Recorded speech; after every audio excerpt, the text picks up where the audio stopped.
तो स्वागत है आपका एक नए वीडियो में। आज से क्लास में हम लोग झारखंड ज्योग्राफी और इन्वायरमेंट से संबंधित जितने भी चैप्टर हैं इनके कीवर्ड्स के बारे में जानेंगे। तो सबसे पहले आपको पता होना चाहिए झारखंड ज्योग्राफी और इन्वायरमेंट अगर दोनों को मिला दिया जाए यानी झारखंड का भूगोल और पर्यावरण, तो दोनों को मिलाकर इसमें टोटल 14 जो है चैप्टर बनते हैं। अगर हम लोग 14 चैप्टर का लिस्ट देखें तो सबसे पहला नंबर टॉपिक आता है आपका झारखंड का भौगोलिक परिचय। सेकेंड है आपका झारखंड की भूगर्भिक संरचना। तीसरा है झारखंड का धरातलीय स्वरूप। चौथा है झारखंड की अफवाह प्रणाली, और अफवाह प्रणाली में हम लोग नदियाँ भी पढ़ते हैं, जलप्रपात भी पढ़ते हैं और आपका गर्म जलकुंड भी पढ़ते हैं। इसके बाद आपका 5वां नंबर टॉपिक आ जाता है झारखंड की जलवायु। उसके बाद 6ठा टॉपिक है झारखंड की मिट्टियाँ। 7वां टॉपिक है झारखंड के वन। 8वां नंबर टॉपिक है झारखंड में वन प्रबंधन। 9 नंबर टॉपिक है आपका झारखंड में वन्य प्राणी संरक्षण। ठीक है। 10वां टॉपिक है झारखंड की कृषि। 11वां नंबर टॉपिक है झारखंड की सिंचाई प्रणाली। 12वां नंबर टॉपिक है झारखंड की नदी घाटी परियोजनाएँ। 13वां नंबर टॉपिक है झारखंड में पर्यावरण संबंधी तथ्य।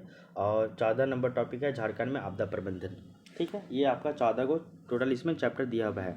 झारखंड का ज्योग्राफी और इन्वायरमेंट दोनों को मिला दिया जाए तो जेपीसी प्रीलिम्स में झारखंड ज्योग्राफी से टोटल 10 क्वेश्चन पूछेंगे, है ना।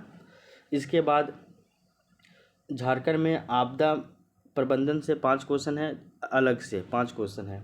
उसके बाद झारखंड में पर्यावरण संबंधी तथ्य जो है इससे 7 क्वेश्चन है। मतलब पर्यावरण संबंधी तथ्य साथ ही साथ जो उसके अनुकूलन और आपशमन हेतु जितनी भी रणनीतियाँ बनाई जा रही है इस सब से मिलाकर 7 क्वेश्चन पूछे जाएंगे। ठीक है। मिटिगेशन और आपका एडेप्टेशन संबंधी जितना भी स्ट्रेटेजी है उनसे। इसके अलावा झारखंड में वन्य प्राणी संरक्षण से 3 क्वेश्चन अलग से पूछे जाएंगे। तो 10 क्वेश्चन और इधर 7 क्वेश्चन, कितना हो गया, 17 क्वेश्चन हो गया। 3 क्वेश्चन वन्य प्राणी संरक्षण से तो आपका 20 क्वेश्चन हो गया, और झारखंड में आपदा प्रबंधन से 5 क्वेश्चन, तो आपका 25 क्वेश्चन इधर से हो गया। ठीक है ना। अब देखिए, नहीं सॉरी, हम एक मिस्टेक बताए हैं। झारखंड में जो वन्य प्राणी संरक्षण वाला टॉपिक बताया है ना, उससे 3 क्वेश्चन नहीं बल्कि 5 क्वेश्चन पूछा जाएगा। ठीक है, तो एक बार इसको फिर से समझ लीजिए। झारखंड के ज्योग्राफी से आपका 10 क्वेश्चन पूछे जाएंगे। झारखंड का जो आपका पर्यावरण संबंधी तथ्य है, टॉपिक में लिखा हुआ है कि झारखंड राज्य के पर्यावरण संबंधी तथ्य, हो रहे पर्यावरण परिवर्तन एवं उसके अपशमन यानी कि मिटिगेशन एवं अनुकूलन यानी कि एडेप्टेशन संबंधित तथ्य, यह विषय, इससे 7 क्वेश्चन पूछे जाएंगे। ठीक है। इसके अलावा झारखंड में जो है आपका आपदा प्रबंधन, इससे टोटल 5 क्वेश्चन पूछे जाएंगे। ठीक है। इसके अलावा झारखंड में जंगल प्रबंधन, जंगल प्रबंधन बोले तो आपका वन प्रबंधन एवं वन्य जीव जंतु संरक्षण कार्य, तो वन्य जीव जंतु को संरक्षित करने के लिए जो जो भी कदम उठाए जा रहे हैं उनसे, तो झारखंड में वन प्रबंधन और आपका जीव जंतु संरक्षण कार्य, इन दोनों को मिलाकर आपका 5 क्वेश्चन यहाँ फिर से पूछा जाएगा। ठीक है। तो 10 और 5 हो गया आपका 15 क्वेश्चन, 15 और 7 इधर हो गया आपका 22 क्वेश्चन, और 22 और 5 आपका हो गया टोटल 27 क्वेश्चन। तो अगर जेपीसी प्रीलिम्स में 27 क्वेश्चन जो है आपका केवल झारखंड ज्योग्राफी और इन्वायरमेंट दोनों को मिलाकर आने वाला है। ठीक है ना। तो अगर आप ये जो अभी हम 14 चैप्टर का लिस्ट बताए हैं, अगर आप इसको पढ़ लेते हैं तो आपका एक जेपीसी प्रीलिम्स का 27 क्वेश्चन का वेटेज यहाँ से कवर हो जाएगा। और आप ये भी जान लीजिए कि 27 क्वेश्चन में 27 किसी का सही नहीं होता है, लेकिन कम से कम एटलीस्ट 24-25 तक तो हम लोग जा ही सकते हैं, 25 तक तो जा ही सकते हैं, ज़्यादा एफर्ट लगाए तो, नहीं तो मिनिमम 24 तक तो जा ही सकते हैं। 2-3 क्वेश्चन आपका गलत होएगा ही। ठीक है ना। तो 24-25 क्वेश्चन के लिए हम लोग यहाँ से जाएंगे तो आपका पीटी में यहाँ से अच्छा खासा मार्क्स मिल जाएगा। ठीक है ना। तो इसमें झारखंड ज्योग्राफी और इन्वायरमेंट को मिला दिया जाए तो टोटल 14 चैप्टर आएंगे। ठीक है ना। तो आज हम 2 से 3 चैप्टर का कीवर्ड समझ लेंगे कि क्या क्या है क्या नहीं है सो। ठीक है ना। तो कीवर्ड अगर आपको ध्यान में रहेगा तो आप उस चैप्टर के बारे में सारा कुछ समझे हुए रहेंगे। ठीक है। तो आपको फिर कहीं भी परेशानी नहीं होगा वैसे में। तो आइए हम लोग सबसे पहले पहला नंबर चैप्टर से देखते हैं। अगर हम लोग पहला नंबर टॉपिक देखें तो वह है आपका झारखंड का भौगोलिक परिचय। कि झारखंड का नामकरण, राज्य का गठन कब हुआ, इसका भौगोलिक विस्तार कितना है, इसका भौगोलिक अवस्थिति कहाँ है, इसका क्षेत्रफल कितना है, इसका सीमाएं किस किस राज्यों से लगती है, कौन से जिले दूसरे राज्यों से लगते हैं, सबसे उत्तरी जिला, दक्षिणी जिला, पूर्वी जिला, पश्चिमी जिला कौन है। झारखंड की जनसंख्या की बात करें तो कितना है, 3,29,88,134। ये पूरे देश की जनसंख्या में इसका कितना परसेंटेज है, यही सब जानना होता है। सर्वाधिक जनसंख्या वाले 3 जिले कौन है, न्यूनतम जनसंख्या वाले 3 जिले कौन है, ये सभी जानना पड़ता है। इसके अलावा हम लोग भूगर्भिक संरचना देखते हैं कि झारखंड का भूगर्भिक संरचना कैसा है, धरातलीय स्वरूप कैसा है, झारखंड का आबोहवा तंत्र कैसा है, यहाँ पे कृषि और सिंचाई परियोजनाएं कैसी है, झारखंड की जलवायु कैसा है, यहाँ का मृदा कैसा है, यहाँ पे वन्य एवं वन्य जीव जंतु कैसे हैं, यहाँ का आपदा प्रबंधन, मतलब डिटेल्स नहीं, मतलब थोड़ा थोड़ा जानना है, ठीक है ना। जैसे अगर आपदा प्रबंधन की बात करें तो हम लोग समझते हैं कि जैसे कि झारखंड राज्य मुख्यतः सूखा, बाढ़, खनन, दुर्घटना, जंगल में आग, हाथियों का अतिक्रमण या आक्रमण, इन सभी आपदाओं से प्रभावित रहता है। भूकंपीय आपदा की दृष्टि से झारखंड न्यून जोखिम वाले क्षेत्रों में शामिल है। कहने का मतलब है कि झारखंड में भूकंप वगैरह नहीं आ सकता है, एकदम पर बहुत मिनिमम चांस है। तो इन सभी के साथ हम लोग यहाँ पे दिखते हैं।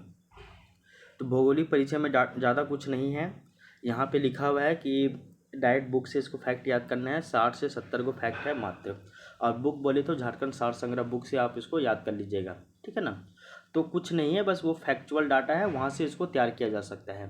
तो उस पहले जो पहला नंबर वाला टॉपिक है उसको हम लोग स्किप करते हैं, वो बुक से ही पढ़ने वाला है, पूरी तरीके से फैक्चुअल है, वहाँ पे कोई भी किसी तरह का कीवर्ड नहीं बनाया जा सकता है, ठीक ना। जो जो भी हम पॉइंट बताएं उसी पॉइंट के रिगार्डिंग आप तैयारी कर लीजिएगा, तो वहाँ से आपका कवर हो जाएगा। तो ये आपका भौगोलिक परिचय मतलब कि पहला नंबर टॉपिक कंप्लीट हो गया। अब आइए झारखंड का सेकंड नंबर टॉपिक, वो है झारखंड की भूगर्भिक संरचना। भूगर्भिक संरचना की बात करें यानी जियोलॉजिकल स्ट्रक्चर की बात करें, सॉरी जियोलॉजिकल नहीं मतलब जियोग्राफिकल स्ट्रक्चर की बात करते हैं। तो भूगर्भिक संरचना के बारे में हम लोगों को देखना होगा इसका कीवर्ड क्या है। सबसे पहले आप ये जान लीजिए कि संपूर्ण पृथ्वी पर भूगर्भिक संरचनाओं का विकास जो है वो अलग अलग कालखंडों में हुआ है। पूरे पृथ्वी की बात करें तो जो भूगर्भिक संरचना है उसका विकास अलग अलग टाइम पीरियड में हुआ है। तो ऐसे में हम लोगों को भूगर्भिक संरचना का समझ बहुत ज़रूरी है, और साथ ही साथ भूगर्भिक संरचना अगर समझना है तो उसके लिए आपको भूवैज्ञानिक काल को भी समझना पड़ेगा, टाइम पीरियड को समझना पड़ेगा, ठीक ना। तो इसीलिए यहाँ पे कीवर्ड बताया गया है एक, वो कीवर्ड क्या है कि देखिए 4 भागों में हम लोग बांट के पढ़ते हैं। पहला है इयोन, इयोन को बांटे एरा में, एरा को बांटे पीरियड में, पीरियड को बांटे एपोक में। क्या क्या सुन लीजिए। पहला है इयोन, इयोन को हिंदी में भी इयोन, इंग्लिश में भी इयोन कहते हैं। इयोन को बांटे एरा में, एरा को महाकल्प कहते हैं। एरा को बांटे पीरियड में, पीरियड को कल्प कहते हैं। और पीरियड को बांटे इपोक में, इपोक को कहते हैं युग। क्या क्या बोले सुन लीजिए। पहला है इयोन, फिर है महाकल्प, फिर है कल्प, फिर है युग। इयोन, एरा, पीरियड, इपोक, 4 को समझ में आ गया है। आगे देख लीजिए। यहाँ पे जो आपका एरा है, इयोन के बाद सेकंड में एरा है, थर्ड में पीरियड है, फोर्थ में इपोक है। तो सेकंड में जो आपका एरा है, एरा को यानी कि हम लोग एरा को बोलते हैं महाकल्प को, महाकल्प को टोटल 4 भागों में बांटा गया है। कितने भागों में? 4 भागों में। कौन कौन है वो आप एक बार देख लीजिए। पहला है आपका प्री कैम्ब्रियन एरा, क्या बोले हम, पहला एरा है प्री कैम्ब्रियन एरा, दूसरा है पैलियोजोइक एरा, तीसरा है आपका मेसोजोइक एरा, और चौथा है आपका सीनोजोइक एरा।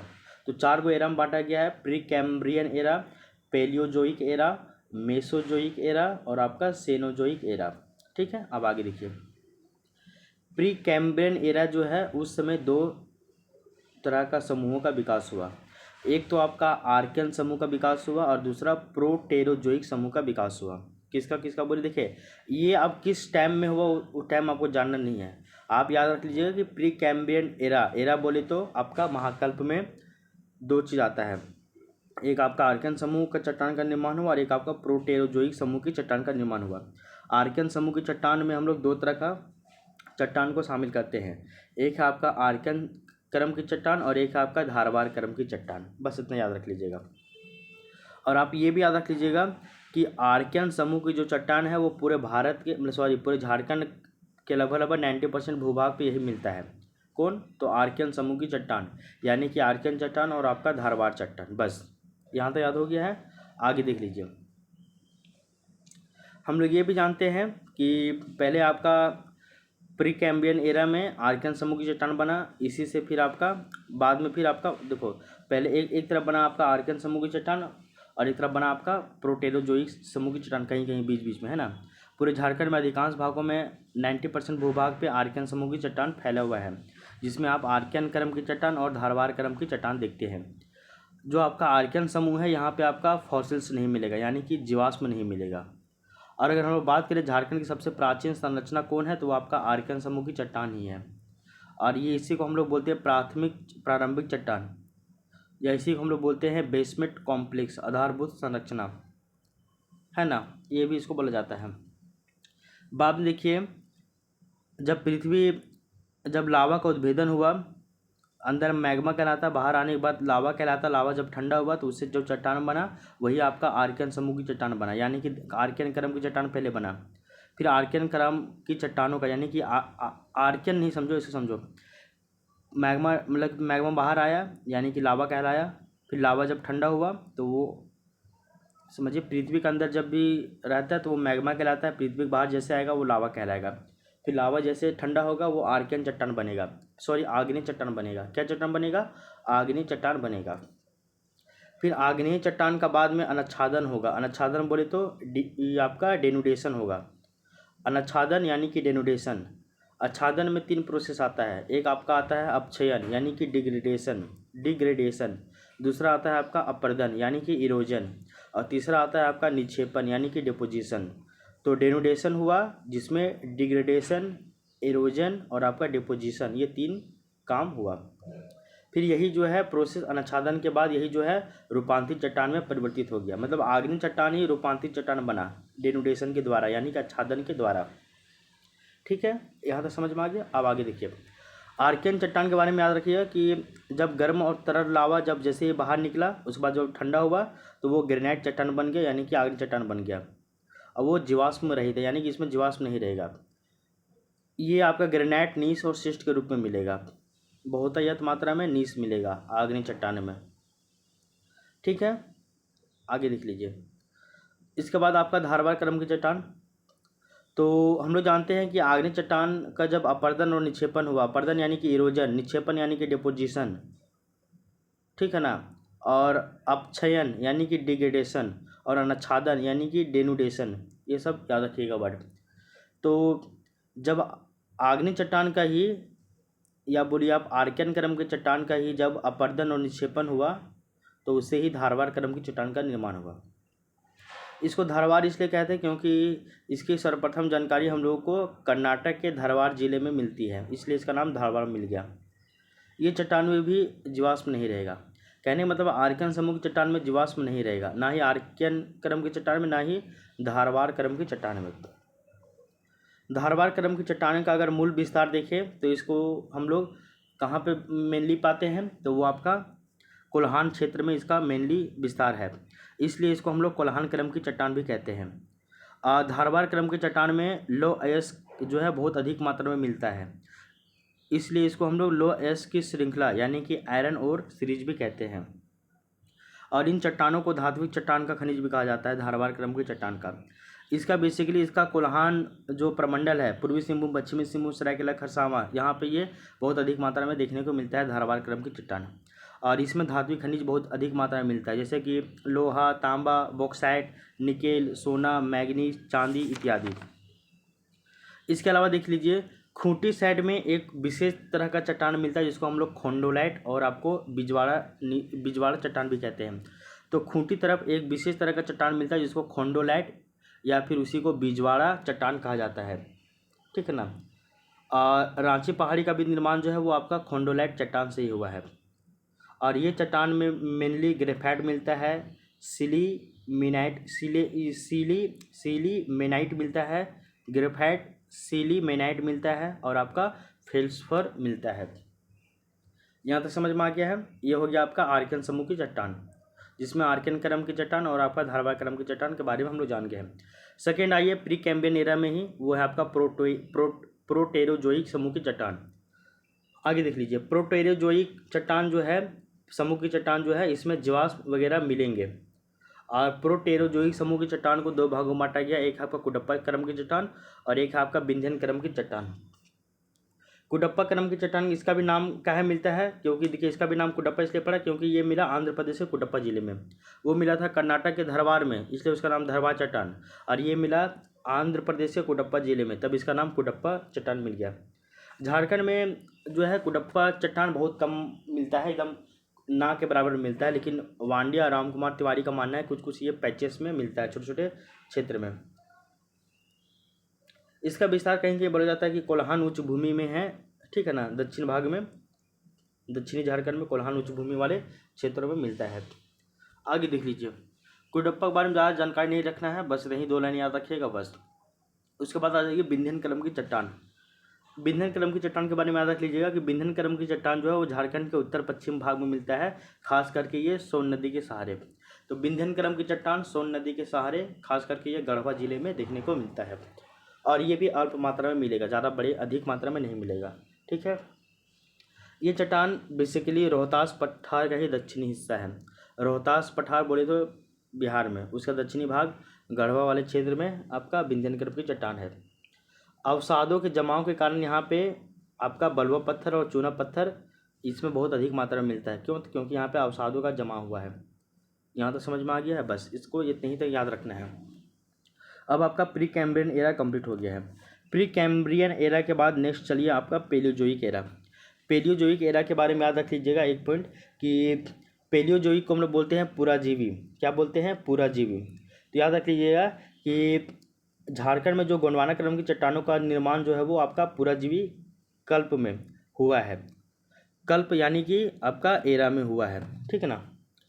पुराजीवी कल्प यानी कि पेलियोजोइक एरा, ठीक है। आगे देख लीजिए, पुराजीवी महाकल्प के दौरान ही क्या हुआ था? दामोदर भ्रंश का निर्माण हुआ था।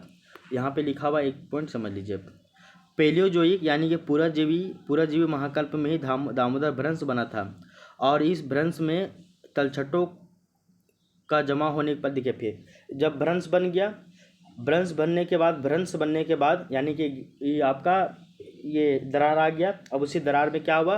पुराजीवी के कार्बोनिफेरस काल से लेकर मध्यजीवी के क्रीटेशियस काल के प्रारंभ तक यहाँ पे इस भ्रंश में तलछटों का निक्षेपण हुआ, यानी कि कार्बोनिफेरस काल से लेकर 60वां क्रीटेशियस काल तक यहाँ पे तलछटों में अवसादों का जमा हुआ, ठीक है ना। और इसी निक्षेपित चट्टान यानी कि जो अवसाद का जमा हो रहा था, यहाँ पे निक्षेपण हो रहा था, डिपोजिशन हो रहा था, इसको हम लोग बोलते हैं सेडिमेंटेशन। तो इसी से क्या हुआ? गोंडवाना क्रम की चट्टान का निर्माण हुआ। तो ये आपका नदी घाटियों में मिलेगा ही, सिंपल सी बात है। नदी घाटी में क्यों मिलेगा? क्योंकि जो आपका दामोदर घाटी है, दामोदर भ्रंश का निर्माण हुआ, तो ये आपका नदी घाटियों में ही मिलेगा गोंडवाना क्रम की चट्टान, ठीक है। तो पेलियोजोइक एरा में याद रख लीजिएगा कि इस समय पेलियोजोइक एरा में ही दामोदर भ्रंश बना।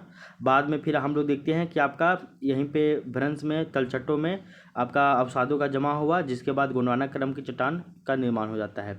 और इसी गोंडवाना क्रम की चट्टान में ही आपका कोयला जो है वो अवेलेबल है अधिक से अधिक मात्रा में, ठीक है। अब आगे देखिए, गोंडवाना कोयला की बात करें अगर हम लोग, तो ये आपका परमियन से लेकर जुरासिक काल के मध्य में इसका निर्माण हुआ है। परमियन से जुरासिक टाइम पीरियड आगे पीछे हो सकते हैं, इसमें आप कन्फ्यूजन बिल्कुल भी मत रखिएगा, एक आइडिया रखिएगा बस।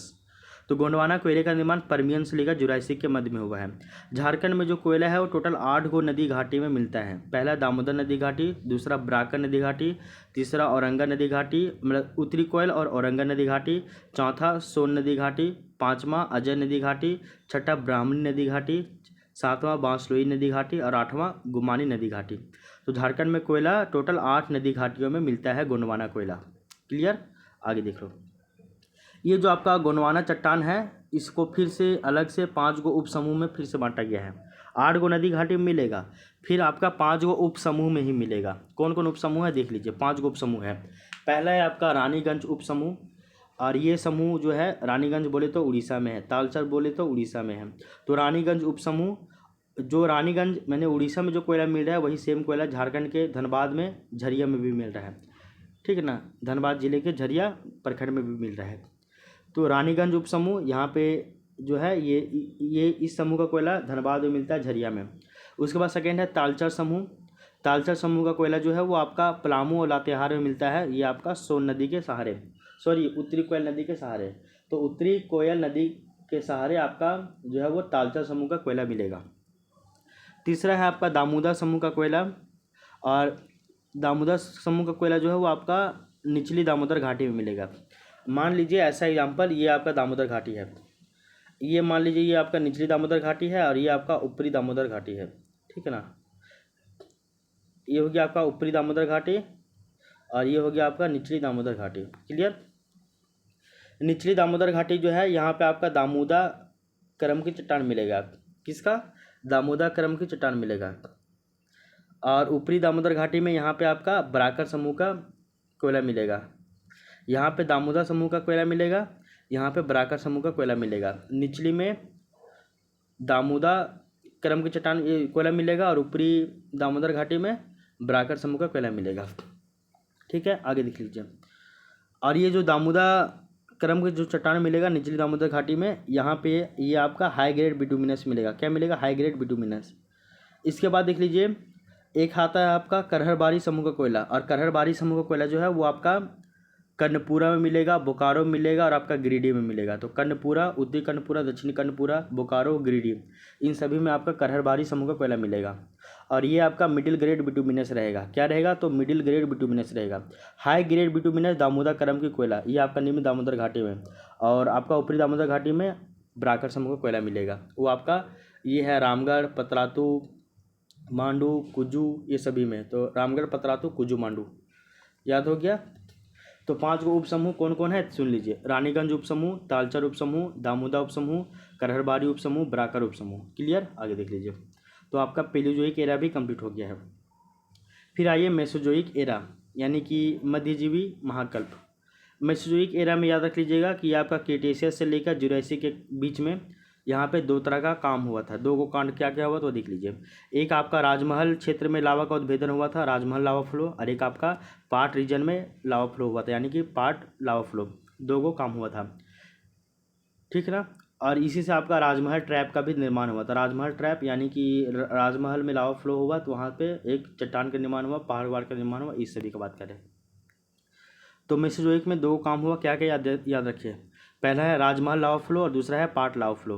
राजमहल लावा फ्लो जो है वो आपका लेट जुरासिक पीरियड से लेकर अर्ली क्रीटेशियस पीरियड के बीच में होता है। तो लेट जुरासिक पीरियड से लेकर अर्ली क्रीटेशियस पीरियड के बीच में होता है। राजमहल लावा फ्लो होने के बाद वहाँ पर मिट्टी कैसे मिलती है? तो काली मिट्टी मिलती है, या फिर बेसाल्टिक लेटराइट मिट्टी के रूप में वहाँ पे मिलता है। चट्टान वहाँ कैसा मिलता है? तो आपका बेसाल्ट चट्टान या फिर डायोराइट चट्टान के रूप में वहाँ पे मिलता है। बेसाल्ट चट्टान या फिर डायोराइट चट्टान के रूप में वहाँ पे हम लोगों को देखने को मिलता है। ठीक है, आगे देख लीजिए।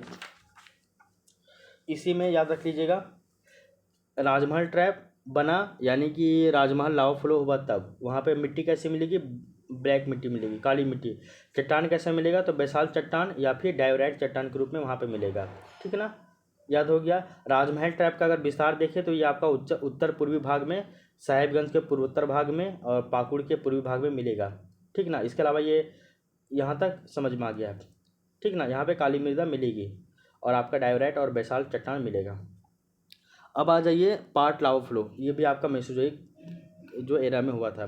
पाट लावा फ्लो हुआ था, ये कब हुआ था? तो ये आपका क्रीटेशियस काल के बाद हुआ था, यानी कि लेट क्रीटेशियस पीरियड में हुआ था। केमिकल प्रोसेस से अब ये चेंज हो गया। चेंज कैसा हो गया? तो ये आपका लेटराइट मिट्टी में चेंज हो गया है। तो यहाँ पे मिट्टी कैसे मिलेगी? तो आपका लेटराइट मिट्टी मिलेगी। वहाँ पे ब्लैक मिट्टी मिल रही थी, काली मिट्टी, यहाँ पे लेटराइट मिट्टी मिलेगी। ठीक ना। यहाँ पे चट्टान कैसा मिलेगा? तो या तो यहाँ पे बॉक्साइट चट्टान मिलेगा, बॉक्साइट के रूप में, या फिर लेमोनाइट के रूप में। तो बॉक्साइट और लिमोनाइट के रूप में यहाँ पे चट्टान मिलेगा। वहाँ पे बेसाल्ट और डायोराइट चट्टान के रूप में था, यहाँ पे बॉक्साइट और लेमोनाइट चट्टान के रूप में मिलेगा। जब भारत में दक्कन लावा फ्लो हुआ था तो उसी का ही पार्ट था पाट लावा फ्लो, झारखंड और छत्तीसगढ़ में। आई होप यहाँ तक आपको समझ में आया होगा। इसमें अब किसी भी तरह का कोई भी दिक्कत नहीं होना चाहिए। ठीक है, तो ये आपका मेसोजोइक एरा में ये सब काम हुआ था। मेसोजोइक एरा में राजमहल ट्रैप का निर्माण हुआ, पाट लावा फ्लो हुआ, राजमहल लावा फ्लो हुआ, दोनों हुआ था। ठीक है ना, यहाँ पे लिखा हुआ है। इसके बाद चौथा आ जाइए आप, वो है आपका सिनोजोइक काल। सिनोजोइक काल को हम लोग बोलते हैं नूतनजीवी महाकल्प। क्या बोलते हैं? नूतनजीवी महाकल्प बोलते हैं, यानी कि सिनोजोइक एरा। यहाँ तक समझ में आ गया होगा। ठीक है, तो इसमें सुन लीजिए कि जो आपका नूतन जीव महाकल्प यानी कि सिनोजोइक एरा जो है, इस समय झारखंड में बहुत सारे पठार भी निर्मित हुए थे। और इसके साथ ही साथ हम लोग ये भी देखते हैं कि नूतन जीवी महाकल्प में ही हिमालय पर्वत का क्या हुआ था, उत्थान हुआ था, और जिसका प्रभाव जो है छोटानागपुर पठारी क्षेत्र में भी देखने को मिलता है। हिमालय के उत्थान और उसके प्रभावों को 3 भागों में वर्गीकृत किया जा सकता है। कैसे कैसे वो देख लीजिए। हिमालय का निर्माण हुआ था, देखिए यहाँ पे 2 काम हुआ था। एक तो हिमालय का निर्माण हुआ था, मतलब हिमालय का उत्थान हुआ था, 3 बार उत्थान हुआ था। प्रथम हिमालय का उत्थान, द्वितीय उत्थान, तृतीय उत्थान, और साथ ही साथ नवीन जलोढ़ मृदाएँ भी देखने को मिलती है हम लोगों को। ठीक है, तो 2 काम हुआ था, दोनों को हम लोग एक बार देख लेते हैं। यहाँ पे लिखा भी हुआ है हिमालय का उत्थान और उसका प्रभाव छोटानागपुर क्षेत्र में क्या क्या पड़ा वो देख लीजिए। हिमालय का जो है प्रथम जब उत्थान हुआ, वो टाइम पीरियड था इयोसीन से लेकर ओलिगोसीन। क्या क्या था, तो इयोसीन से लेकर ओलिगोसीन उसका टाइम था। पहला अपलिफ्टमेंट यानी कि प्रथम उत्थान हुआ। और प्रथम उत्थान में आपका बृहद हिमालय का उत्थान हुआ, यानी कि ग्रेटर हिमालय बना। और झारखंड में पाट क्षेत्र का उत्थान हुआ। पाट क्षेत्र जो है वो समुद्र तल से 1000 फीट ऊपर उठा। 1000 फीट बोले तो 300 मीटर लगभग। द्वितीय उत्थान कब हुआ, द्वितीय उत्थान जो है वो आपका मायोसीन काल में हुआ, और इस समय लघु हिमालय का उत्थान हुआ। किसका, तो लघु हिमालय का उत्थान हुआ। और इस टाइम रांची हजारीबाग पठार भी अब 1000 फीट ऊपर उठ गया। पहले पाट क्षेत्र ऊपर उठा फर्स्ट अपलिफ्टमेंट में, सेकेंड अपलिफ्टमेंट में ग्रेटर मतलब ये क्या बोलते हैं लघु हिमालय का निर्माण हुआ, उत्थान हुआ, और साथ ही साथ रांची और हजारीबाग पठार का भी 1000 फीट उत्थान हुआ। और पाट क्षेत्र का फिर 1000 फीट उत्थान हुआ, यानी कि पाट रीजन 2000 फीट हो गया और रांची हजारीबाग पठार 1000 फीट हुआ। अब देखिए फिर तीसरा उत्थान हुआ, यानी कि थर्ड जो अपलिफ्टमेंट हुआ वो आपका प्लीस्टोसीन काल में हुआ। किसमें, तो प्लीस्टोसीन काल में हुआ। और इस समय शिवालिक हिमालय का उत्थान हुआ, यानी कि जो आउटर हिमालय है, बाह्य हिमालय, इसका उत्थान हुआ। और झारखंड में बाह्य पठार का उत्थान हुआ और राजमहल गैप का भी निर्माण हो गया। मतलब कि बाह्य पठार बोले आउटर प्लेटू का निर्माण हुआ, नदर्न आउटर प्लेटू और सदर्न आउटर प्लेटू, इनका उत्थान हुआ और राजमहल गैप का निर्माण हुआ। राजमहल गैप का निर्माण कैसे होता है, जैसे कि इधर एक तरफ राजमहल पहाड़ी ऊपर उठा, उधर आपका असम और शिलोंग का पठार था, दोनों इधर छोटानागपुर पठार ऊपर उठा, इधर आपका असम और ये शिलोंग का पठार था, तो ऊपर नीचे हुआ, तो नीचे में एक गैप बन गया जिसको हम लोग बोलते हैं राजमहल गैप। ठीक ना, ये हो गया, नीचे धंस गया तो गैप बना ना भाई, तो इस तरह से। तो ये आपका थर्ड वाले टाइम में हुआ था। थर्ड वाले में क्या हुआ, देखिए पहले वाले में पाट रीजन 1000 फीट ऊपर उठा, सेकेंड वाले में पाट रीजन 1000 फिर ऊपर उठ गया, तो मतलब 2000 फीट हो गया उसका, और रांची हजारीबाग पठार 1000 फीट ऊपर उठा। थर्ड अपलिफ्टमेंट में पाट रीजन फिर 1000 फीट ऊपर उठा, यानी पहले 2000 फीट था, अभी 3000 फीट हो गया। पहले रांची हजारीबाग पठार 1000 फीट था, फिर अबर उठा तो 2000 फीट हो गया, तो ये ऐसे हो गया। तो यहाँ पे देख लीजिए ये 3000 फीट ऊपर उठ गया कौन, तो आपका 3000 फीट ऊपर उठ गया कौन, तो ये हो गया आपका पाट क्षेत्र। 2000 फीट ऊपर उठ गया कौन, रांची हजारीबाग पठार, और 1000 फीट ऊपर उठ गया कौन, तो आपका बाह्य पठार। 3000 फीट यानी कि लगभग 900 मीटर, 2000 फीट लगभग 600 मीटर, 1000 फीट लगभग 300 मीटर, तो ऐसा है। ठीक है ना, तो 3 गो उत्थान हुआ, एक आपका इयोसीन से ओलिगोसीन के बीच में हुआ, दूसरा आपका मायोसीन में हुआ, तीसरा आपका प्लीस्टोसीन काल में हुआ। 3 गो उत्थान हुआ, 3 बार अलग अलग टाइम पीरियड में इसका उत्थान हुआ। आई होप ये आपको पूरी तरीके से समझ में आया होगा, अब आपको यहाँ पे दिक्कत नहीं होना चाहिए। ठीक है, ये क्लियर हो गया, आगे देख लीजिए। तो पाट क्षेत्र का निर्माण इयोसीन ओलिगोसीन में, रांची हजारीबाग का निर्माण मायोसीन काल में। कब, तो आपका मायोसीन काल में। और आपका बाह्य छोटानागपुर पठार का और राजमहल गैप का निर्माण आपका प्लीस्टोसीन काल में हुआ। ये कब से कब था ये आपको याद नहीं रखना है, जैसे 10 लाख से लेके 11,000 वर्ष पहले, ये सब याद मत रखिएगा, कन्फ्यूज आ जाइएगा और याद भी नहीं रहेगा। ठीक ना, फिर आ जाइए, एक कामार हुआ था, ये हिमालय का निर्माण वाला हम लोग पढ़ लिए, उत्थान 3 बार हुआ, वो क्लियर। फिर नवीन जलोढ़ मृदा का निर्माण हुआ, ये कब हुआ था, तो आपका ये भी प्लीस्टोसीन काल में ही लगभग हुआ था। प्लीस्टोसीन काल में ही, नूतन जीवी में ही, मतलब सिनोजोइक एरा में, सिनोजोइक एरा के प्लीस्टोसीन काल में ही अवसादों का निक्षेपण हुआ, और ये आपका नवीन जलोढ़ मृदाएँ का निर्माण हुआ। इसका निक्षेपण कहाँ कहाँ पे हुआ वो देख लीजिए। आपका इसका निक्षेपण जो है वो आपका राजमहल के पूर्वी क्षेत्रों में गंगा नदी, ब्राह्मणी नदी, बांसलोई नदी और मोर नदी के किनारे हुआ। के द्वारा हुआ, फिर पलामू क्षेत्र में सोन नदी और उत्तरी कोयल नदी के द्वारा हुआ, फिर नीचे सिंहभूम क्षेत्र में स्वर्णरेखा नदी के द्वारा हुआ है। जलोढ़ों का निर्माण हुआ। यहाँ पे जलोढ़ का प्रकृति कैसा है, खादर की बांगर, तो वो है आपका खादर, नहीं है ना, ठीक है। इसके अलावा एक पॉइंट और भी जान लीजिएगा, मोनार्ड नोक क्या होता है। तो जो हम लोग लोकल लैंग्वेज में टोंगरी और डोंगरी बोलते हैं ना, उसी को ज्योग्राफी के लैंग्वेज में मोनार्ड नोक कहा जाता है। ये उच्च भूभाग होता है, कोई ऐसा शंकुनुमा होता है, कोई आपका ऐसा होता है गुंबदाकार होता है। तो शंकुनुमा को हम लोग बोलते हैं आपका टोंगरी, और गुंबदाकार को बोलते हैं डोंगरी। तो टोंगरी और डोंगरी को ही मोनार्ड नोक कहा जाता है इसके लैंग्वेज में, ज्योग्राफी के लैंग्वेज में, ठीक है। तो ये था आपका चैप्टर नंबर 2। तो ये आपका चैप्टर नंबर 2 भी कंप्लीट हो गया है। झारखंड का भौगोलिक परिचय, ये चैप्टर 1 है, ये आपको बुक से ही पढ़ना है, इसमें फैक्ट है 60-70 को, वो याद कर लीजिएगा। चैप्टर नंबर 2 झारखंड की भूगर्भिक संरचना था, और भूगर्भिक संरचना का क्या क्या कीवर्ड बन सकता है वो आपको पूरी तरीके से बता दिया गया है। सेम यही कीवर्ड आप जो है केवल याद रखिएगा, और इसी कीवर्ड से आप ये इस चैप्टर को पूरी तरीके से डिफाइन कर लीजिएगा, पूरी तरीके से डिफाइन कर लीजिएगा, तो यहाँ पर आपको दिक्कत नहीं होगा, ठीक है। तो आज की क्लास को हम लोग यहीं पर रहने देते हैं। कल की क्लास में हम लोग जो है वो आपका झारखंड का धरातलीय स्वरूप के बारे में देख लेंगे, ठीक है।